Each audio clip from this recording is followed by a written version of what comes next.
बिस्मिल्लाहिर्रहमानिर्रहीम। अस्सलाम वालेकुम। कैसे हैं आप लोग? मैं उम्मीद करती हूँ आप बिल्कुल ठीक होंगे। अल्लाह पाक आपको हर तरह की बीमारी और परेशानियों से बचाए। आमीन सुम्मा आमीन। आज हम कुकिंग होम में शेयर करेंगे एकदम 100% क्रिस्पी एंड करारे गोलगप्पे की रेसिपी। ये जो गोलगप्पे बनकर तैयार होंगे बहुत क्रिस्पी हैं। मैं आपको तोड़कर दिखाती हूँ, आप इसकी आवाज़ सुन सकते हैं। आप इस तरीके से बनाइए, इंशाल्लाह आप बिल्कुल भी डिसअपॉइंटेड नहीं होंगे।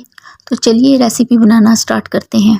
तो यहाँ पर बोल में मैं 1.5 कप सूजी ले रही हूँ और सूजी मैं बारीक वाली इस्तेमाल कर रही हूँ। और 2 टेबलस्पून हम इसमें मैदा ऐड करेंगे और हाफ़ टी स्पून हम इसमें नमक ऐड करेंगे और 2 पिंच के बराबर हम इसमें बेकिंग सोडा ऐड करेंगे और नीम गर्म पानी लेंगे हम और पानी थोड़ा थोड़ा करके शामिल करेंगे और इसका एक टाइट सा आटा गूंद लेंगे। और जब आटा थोड़ा सा असेंबल हो जाए तो इसको बहुत अच्छे तरीके से गूंदना है। 3 से 4 मिनट हम इसे पंच लगा लगा कर गूंद लेंगे। और जो नॉर्मल पूरी का आटा हम गूंदते हैं उससे भी ज़्यादा टाइट हमने इस आटे को गूंदना है। तो मैंने 3 से 4 मिनट इसको अच्छे तरीके से पंच लगा लगा कर गूंद लिया है। हम इसके ऊपर थोड़ा सा पानी लगाएंगे और इसको ढककर 20 मिनट के लिए रख देंगे। तो यहाँ पर अब हम चटनी तैयार कर लेते हैं। आप इसके इंग्रेडिएंट नोट कर लीजिएगा। 1 टेबलस्पून कुटी हुई लाल मिर्च ली है, 3 जमे लहसुन के लिए है, हाफ़ टी स्पून नमक, हाफ़ टी स्पून जीरा लिया है और इन सबको पीस लेंगे। और यहाँ पर ग्रीन चटनी बनाने के लिए मैंने हाफ़ कप पुदीना, हाफ़ कप धनिया, 2 हरी मिर्चें, हाफ़ टी स्पून ज़ीरा और हाफ़ टी स्पून नमक लिया था और इन सबको ब्लेंडर में डाल के मैंने ब्लेंड कर लिया था और ये ग्रीन चटनी हमारी रेडी हो गई थी। और रेड चटनी भी हमारी तैयार है, इसको भी मैंने पीस लिया है। ये जो हमने ग्रीन चटनी तैयार की है इसमें हम 2 टेबलस्पून दही ऐड करेंगे। पहले 1 चम्मच ऐड करेंगे दही और इसको अच्छे से मिक्स करेंगे और 1 टेबलस्पून और दही ऐड करेंगे और इसको अच्छे तरीके से मिक्स कर लेंगे ताकि इसमें कोई भी लम्स ना रहे। ग्रीन चटनी हमारी रेडी है। और अब हम रेड वाली चटनी तैयार कर लेंगे। इसमें भी 2 टेबलस्पून हम दही ऐड करेंगे और इसको भी हम अच्छे तरीके से मिक्स कर लेंगे दही को, ताकि इसमें कोई भी लम्स ना रहे। ये हमारी रेड चटनी बनकर तैयार हो गई है। रेड और ग्रीन दोनों चटनियाँ हमारी बनकर रेडी है। और ये वाइट वाली चटनी ये दही है, इसको मैंने अच्छे तरीके से फेंट लिया। ये दही है, इसको मैंने अच्छे तरीके से फेंट लिया था। तो गोलगप्पों की चटनियाँ हमारी बनकर रेडी है। तो यहाँ पर हम इसकी फिलिंग तैयार कर लेते हैं। 1 कप मैंने चने लिए हैं, इनको मैंने सॉफ्ट बॉईल कर लिया है। और 2 मैंने मीडियम साइज़ के आलू लिए हैं, इनको भी मैंने बॉईल कर लिया था और इन्हें बारीक कट कर लिया है। इसको भी इसमें ऐड करेंगे। और अब हम इसमें बल्ले ऐड करेंगे, जिनको पकौड़ियाँ भी कहा जाता है। और ये बाज़ार से ख़रीदी हुई पकौड़ियाँ हैं, इनको मैंने 10 मिनट पहले पानी में भिगो कर रख दिया था। और अब हम इसमें प्याज ऐड करेंगे। 1 छोटे साइज़ की मैंने प्याज ली थी, इसको बारीक कट कर लिया। और 1 मीडियम साइज़ का टमाटर लिया था, इसको भी मैंने बारीक कट कर लिया। और 2 हरी मिर्चें ली हैं, इनको भी मैंने बारीक चॉप कर लिया। और इन सबको हम अच्छे तरीके से मिक्स कर लेंगे और हाफ़ टेबल स्पून हम इसमें चाट मसाला ऐड करेंगे और इनको मिक्स कर लेंगे। और फिलिंग हमारी बनकर बिल्कुल रेडी है।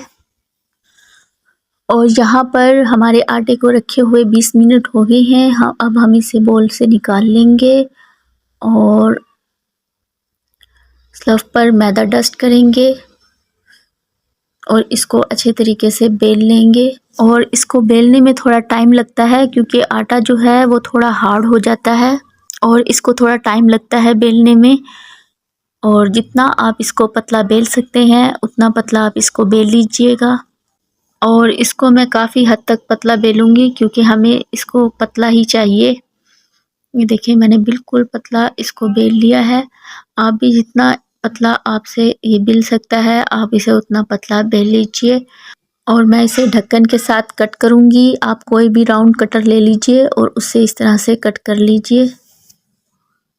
ये देखिए इस तरह से मैंने गोल गोल इसको कट कर लिया है और इसी तरह से हम सारे तैयार कर लेंगे। और जो एक्स्ट्रा डो है इसको हम हटा लेंगे। और एक्स्ट्रा डो हटा लेने के बाद ये जो सारी पूरियां हैं इनको हम साइड पर कर लेंगे। एक ट्रे लेंगे और उस पे हम मैदा डस्ट करेंगे और उस पे हम ये सारी पूरियों को रख लेंगे और ऊपर से हम रुमाल कवर करके इसको रख देंगे।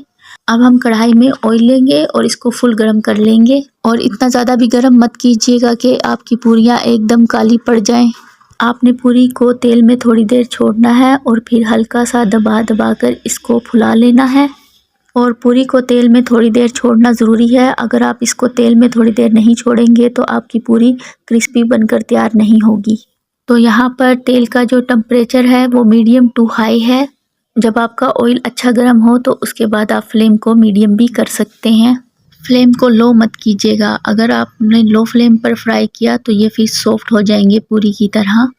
और हमें अपनी पूरियां बिल्कुल भी सॉफ्ट नहीं चाहिए। अब ये जो आपकी पूरी तैयार होंगी ना, ऐसा नहीं है कि ये थोड़ी देर के लिए कुरकुरी रहेंगी। अगर आप इसको एक हफ्ते के लिए भी रखेंगे ना तो ये इसी तरह से क्रिस्पी और कुरकुरी रहेंगी। और इसी तरह से हमने अपनी सारी पूरियों को तैयार कर लेना है। और जब आपकी सारी पूरियां तैयार हो जाएं तो इसे 30 मिनट के लिए ठंडा होने के लिए रख दें और फिर आप इसको यूज़ करें। तो चलिए अब हमारी सारी तैयारी हो गई। गोलगप्पों को हम सर्व कर लेते हैं। और इसमें हम फिल कर देंगे जो हमने आलू और चने की फिलिंग तैयार की थी। और इतनी स्पेस हम इसमें छोड़ेंगे कि इसमें जो हमने गोलगप्पे की चटनी तैयार की थी वो आराम से इसके अंदर आ सके।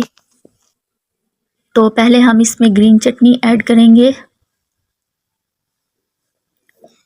और फिर हम रेड वाली चटनी ऐड करेंगे, ये स्पाइसी चटनी है। और फिर हम इसमें वाइट चटनी ऐड करेंगे और इसके ऊपर हम मीठी चटनी ऐड करेंगे। ये नेशनल की मैंने खट्टी मीठी चटनी है वो ली है, वो इसमें ऐड करेंगे। और ये देखें जी, गोलगप्पा हमारा बनकर रेडी है। और इसी तरह से हम सारे गोलगप्पे बना लेंगे। और लास्ट में हम इस पर चाट मसाला स्प्रिंकल करेंगे। तो जिस तरह से आपको पसंद है आप उस तरह से इसको सर्व कर सकते हैं। तो बहुत ही टेस्टी और क्रंची गोलगप्पे हमारे बनकर रेडी हैं। आई होप आपको मेरी रेसिपी पसंद आई होगी। वीडियो पसंद आए लाइक कमेंट सब्सक्राइब कर दीजिएगा। दुआओं में याद रखिएगा। अल्लाह हाफिज़।